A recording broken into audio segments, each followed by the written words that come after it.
আমার হাতে যে ঘড়িটি আপনারা এখন দেখতে পাচ্ছেন এটা হচ্ছে হুয়াওয়ে ওয়াচ GT4। এটা একটা স্মার্ট ওয়াচ, আর আজকের ভিডিওতে আমি এই স্মার্ট ওয়াচ নিয়েই আপনাদের সাথে কথা বলবো। হ্যালো এভরিওয়ান, আমি পুলক বলছি, আপনাদের সবাইকে স্বাগত জানাচ্ছি আমার এই নতুন ভিডিওতে। আশা করি আপনারা সবাই খুবই ভালো আছেন।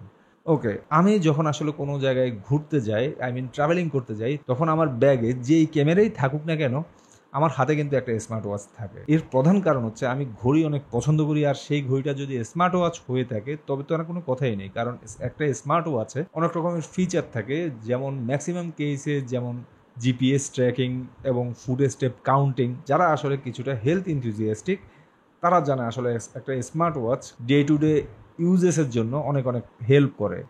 যেমন ফোন রিসিভ করা, ফোনটা একটু দূরে আছে, একটু ফোনটা রিসিভ করা, কথা বলা, জিপিএস ট্র্যাক করা, ম্যাপটা কোথায় আছে, কোন জঙ্গলের মধ্যে আমি আছি সেই ম্যাপটা আসলে খুঁজে বের করা। স্মার্টফোনের পাশাপাশি স্মার্ট ওয়াচও কিন্তু আসলে বেশ ভালো রকমের সাপোর্ট দিয়ে থাকে। সেই সাথে কম্পাসের ফ্যাসিলিটি তো আছেই, সেটা বাদে দেই। আর সেই সাথে আসলে ফ্যাশনের ব্যাপার স্যাপার। ওয়েল, ডে টু ডে ইউজেসে আসলে আমার কাছে একটা স্মার্ট ওয়াচ অনেক বেটার মনে হয়, আমি ইউজ করি, আমি এতে ইউজ টু। সো এখন আমরা বক্সটা আনবক্স করে দেখি। বক্সের ভিতরে আমরা শুরুতেই পেয়ে যাব আমাদের স্মার্ট ওয়াচ, আর তার পাশাপাশি কিছু ডকুমেন্টস পেপার, আর একটা চার্জিং ডক, যেটা একটা magnetic charger. Huawei watch GT4 এর মার্কেটে কিন্তু দুইটা ভেরিয়েন্ট আছে, একটা হচ্ছে 41 মিলিমিটার আর একটা হচ্ছে 46 মিলিমিটার। 41 মিলিমিটারের কিন্তু টার্গেটেড পিপল হচ্ছে বিশেষ করে মহিলারা, কারণ ওটার ডায়ালটা কিছুটা ছোট। আর 46 মিলিমিটার যেটা, এটা টার্গেটেড পিপল হচ্ছে পুরুষরা, কারণ এটার ডায়ালটা কিছুটা বড়। মার্কেটে কিন্তু আপনারা ঘুরলে এই দুইটা ভেরিয়েন্টেরই 4টা ভার্সন আপনারা পেয়ে যাবেন। একটাতে ইউজ করা হয়েছে ব্ল্যাক সিলিকন রাবার, আরেকটাতে ইউজ করা হয়েছে লেদার, আর থার্ড অপশন যেটা, এটা হচ্ছে গ্রিন, যেটা আমার হাতে আপনারা দেখতে পাচ্ছেন, আর ফোর্থ এটা হচ্ছে স্টেইনলেস স্টিলের। এই ঘড়িটির বেস ভেরিয়েন্ট ব্ল্যাক সিলিকন স্ট্র্যাপের যেই প্রাইস, সেটা হচ্ছে 26 থেকে 27 এর মধ্যে। আর লেদার ভেরিয়েন্টের দাম কিছুটা বেশি, 27,000 থেকে 28,000 টাকার মতো। আর আমি যে ভেরিয়েন্টটা ইউজ করছি এটা হচ্ছে গ্রিন, যেটার দাম হচ্ছে 28,999 টাকা, মানে 29,000 টাকা।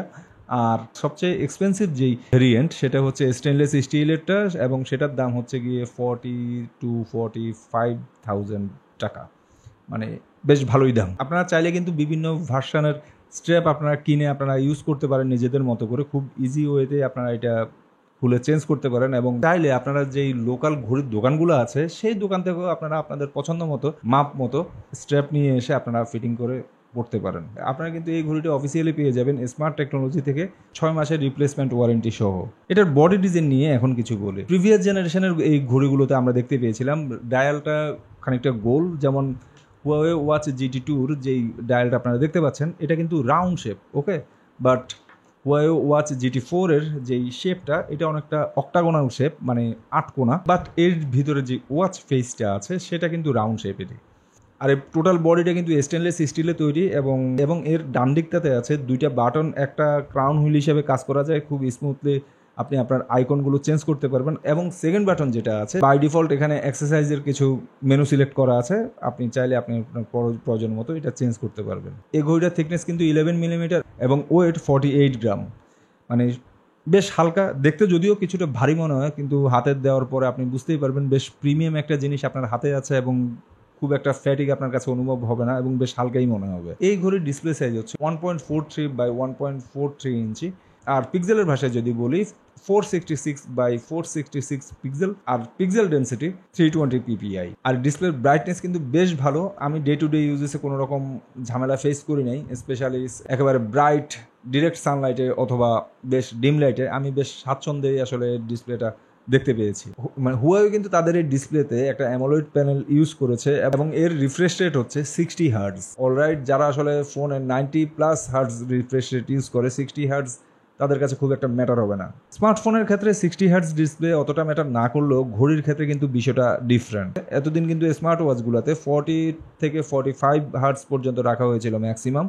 বাট হুয়াওয়ে তাদের এই ঘড়িতে 60 হার্টজ ডিসপ্লে দেওয়ায় মানে টাচ ফাংশনালিটি এবং স্মুথনেস আগে থেকে অনেক অনেক বেটার মনে হয়েছে। আর এই ডিসপ্লেতে আছে অটো ব্রাইটনেসের সুবিধা, মানে আপনি যদি অটো ব্রাইটনেস অন করে দেন তবে এটা কিন্তু অটোমেটিক তার ব্রাইটনেস পরিবর্তন করবে। আপনি একেবারে ডিম লাইটে চলে গেলে এটার ব্রাইটনেস অ্যাডজাস্ট করে নেবে, এবং আপনি যদি একেবারে হার্শ লাইটে যান অটোমেটিক ব্রাইটনেস বাড়িয়ে দিয়ে আপনাকে একটা অ্যাডজাস্টেবল আউটপুট দেবে। এবং তার পাশাপাশি এই ঘড়িতে কিন্তু অলওয়েজ অন ডিসপ্লেরও সুবিধা আছে। হুয়াওয়ে অ্যাপস ইউজ করার মাধ্যমে আপনারা এই ঘড়িতে পেয়ে যাবেন মানে almost 25,000 plus watch face use করার সুবিধা, যেটা আসলে আনবিলিভেবল। আর বাই ডিফল্ট ঘড়িতে কিন্তু 8-10টা ওয়াচ ফেস দেওয়া আছে, এবং চাইলে আপনারা কিন্তু এগুলো মানে কাস্টমাইজ করে নিতে পারবেন। এই হুয়াওয়ে ওয়াচ GT4 এর স্পেশালিটি হচ্ছে এই ঘড়িটা আইফোন এবং অ্যান্ড্রয়েড যে কোনো স্মার্টফোনে সাপোর্ট করে। আর অপারেটিং সিস্টেম হিসেবে এই ঘড়িতে ইউজ করা হয়েছে হারমোনি ওএস, যেটা অনেক ফাস্ট এবং এটা অন্যান্য স্মার্ট ওয়াচ থেকে অনেকটাই রিলেবল মনে হয়েছে। মানে তবে আনফর্চুনেটলি হারমোনি ওএস হওয়াতে এখানে কিন্তু গুগলের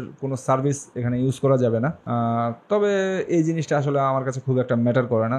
তবে যারা আসলে গুগল নির্ভর একেবারেই, তাদের জন্য খানিকটা প্যারা হয়ে যেতে পারে এটা।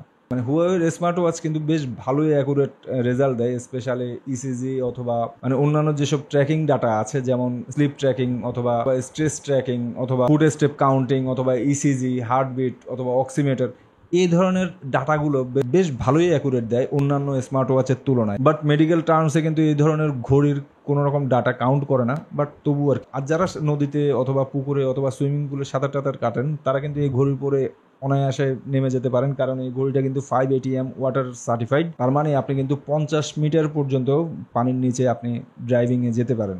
অনেকেই হয়তো বা বলবে আসলে নোনা পানিতে না যাওয়ার ব্যাপারে, বাট ট্রাস্ট মি, আমি আমার এই আগের ঘড়িটা নিয়ে সমুদ্রে আমি বেশ কয়েকবার নেমেছি, আমার কোনো সমস্যাই হয় নাই, এবং এই ঘড়িটা কিন্তু স্টিল রানিং। এই আর ঘড়িটার ব্যাটারি লাইফ নিয়ে যদি বলি, এই ঘড়িটার ব্যাটারি লাইফ কিন্তু সুপার। মানে হুয়াওয়ে ক্লেম করছে 14 দিন আপনি ব্যাটারি ব্যাকআপ পাবেন। আনবিলিভেবল, মানে একটা স্মার্ট ওয়াচের ক্ষেত্রে 14 দিন ব্যাটারি ব্যাকআপ আনবিলিভেবল।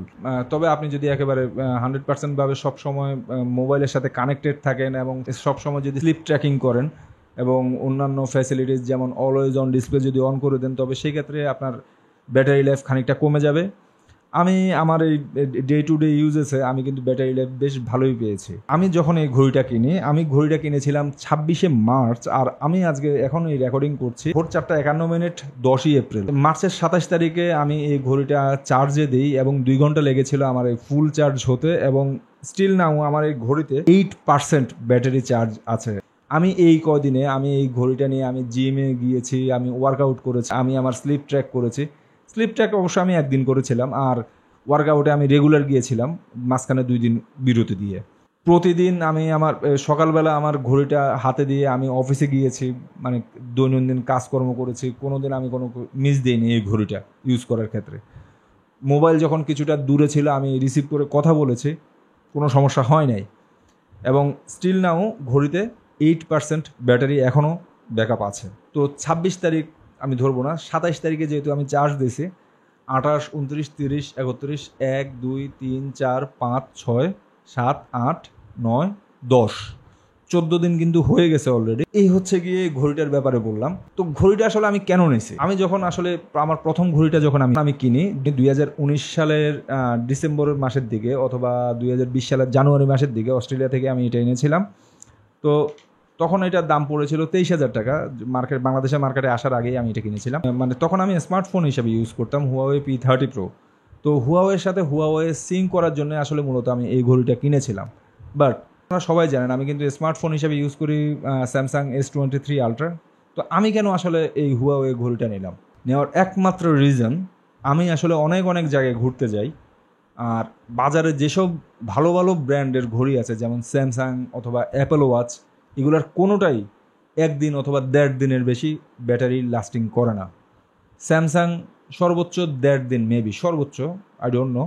বাট স্যামসাংয়ের ঘড়ি কিন্তু খুবই ভালো, অ্যাপেল ওয়াচ খুবই ভালো, বাট কোনোটারই ব্যাটারি ব্যাকআপ এতটা না। ব্যাটারি ব্যাকআপ ভালো দেয় কোনগুলো, এমএসফিট অথবা অন্যান্য যেসব মানে আছে ওই ঘড়িগুলো।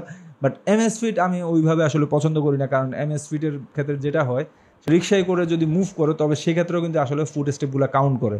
আর হুয়াওয়ে আমি কিন্তু একেবারে নিজে নিজে গুনে গুনে আমি দেখছি আমার ফুট স্টেপ আমি যতগুলো দিছি ঠিক সেম টু সেম এই ঘড়িটা ওইভাবে আসলে ফুট স্টেপ কাউন্ট করেছিল। সো ওভারঅল ট্র্যাকিং কোয়ালিটি এবং যেই এক্সট্রিম লেভেলের ব্যাটারি ব্যাকআপ, এগুলোই আসলে আমাকে এই ঘড়িটার ফ্যান বানিয়ে দেয়। আমি কি ফোন ইউজ করি অথবা কি ইউজ করি আই ডোন্ট নো, বাট আমি যদি সামনে কোনো রকমের স্মার্ট ওয়াচ কিনি তবে সেটা অবশ্যই হুয়াওয়ের স্মার্ট ওয়াচই আমি কিনবো। সো দ্যাটস ইট, আজকের ভিডিও আসলে এই পর্যন্তই। আশা করি এই ভিডিওটি আপনাদের কাছে বেশ ভালো লেগেছে। এই ভিডিওটি যদি ভালো লেগে থাকে তবে কি করতে হবে আপনারা সবাই জানেন, লাইক করে সেটা জানিয়ে দিন। আর নিজস্ব মতামত অবশ্যই আমার কমেন্টস বক্সে জানান। আপনাদের অবশ্যই আলাদা আলাদা মতামত থাকতে পারে, সেটা ডেফিনেটলি কমেন্টসের মাধ্যমে আমাকে জানানোর ব্যবস্থা করুন। আর হ্যাঁ, যারা এখনও সাবস্ক্রাইব করেননি আমাকে, প্লিজ সাবস্ক্রাইব করে আমার চ্যানেলের পাশে থাকুন, কারণ আমি আমার এই চ্যানেলটিকে আসলে গ্রো আপ করার চেষ্টা করছি। আপনাদের সাপোর্টিং আমার খুব খুব খুব দরকার। তো পরের ভিডিওতে আবার দেখা হবে আপনাদের সাথে। ততদিন পর্যন্ত ভাই ভালো থাকুন, সুস্থ থাকুন। ঈদ মোবারক, টাটা, বাই, পিস।